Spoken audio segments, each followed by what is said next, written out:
Now, my name is Nicolaus Kröger. I'm professor for medicine. I'm the clinical director for the Department for Stem Cell Transplantation, which is the biggest center here in Germany, in Hamburg, Germany. This is in northern Germany. And the study we performed in this particular case is the correlation between graft versus host disease and relapse in the disease which is called myelofibrosis, which is a rare hematological disease which can be cured only by allogeneic stem cell transplantation.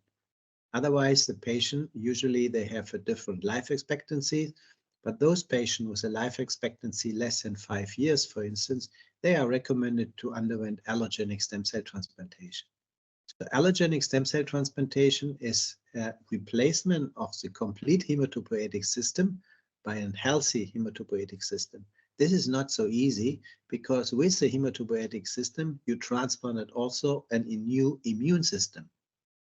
And we know that the immune system of the donor can attack also the patients, because after the transplant, the patient has lost his immune system, and then the new immune cells from the donor are in the patients.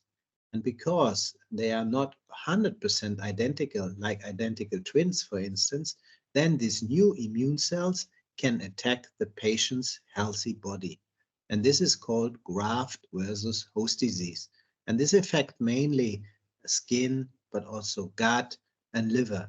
This is the acute graft versus host disease. And later it can become a chronic graft versus host disease, which can also affect certain organs.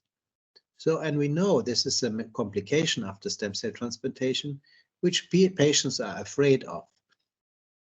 So, because we know if you have a severe graft versus host disease, which hopefully or luckily occurs only in less than 10% of the patient, but then the severe graft versus host disease, they can even lead to death, to complication, and can affect the quality of life in these patients. So the major issue in stem cell transplantation is to avoid graft versus host disease. So now we have a lot of medication and options how we can reduce the risk of graft versus host disease and how we can avoid graft versus host disease. However, which usually is a bit forgotten, is that the major aim, or let's say the major success of allogeneic stem cell transplantation is also because the new immune system is targeting the underlying hematological disease, or let's say the leukemic cells. So this is called graft versus leukemia effect. So in other words, and this effect of the new immune cells of the organ, which is graft versus host disease, it's less favorable. So this is what we don't want, is also very close to graft versus leukemia effect. And this was actually the aim of our study, to look whether the occurrence of graft versus host disease has any impact on this risk of relapse. That means less graft versus leukemia effect.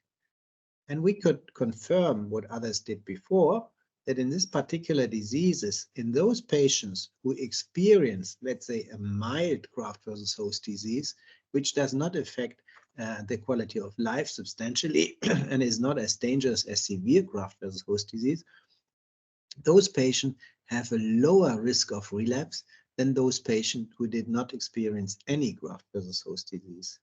So this highlighted that not every graft versus host disease is detrimental for patients, or patients should not be completely afraid of graft versus host disease. It's actually the, let's say, the art of performing the transplantation to control graft versus host disease to a certain extent, to harness the graft versus leukemia effect, and then avoid the risk of relapse in these patients. And this study, which includes more than 300 patients that were uniformly treated with stem cell transplantation, reduced intensity conditioning with myelofibrosis, clearly showed mild acute or mild chronic graft versus host disease avoid the risk of relapse significantly.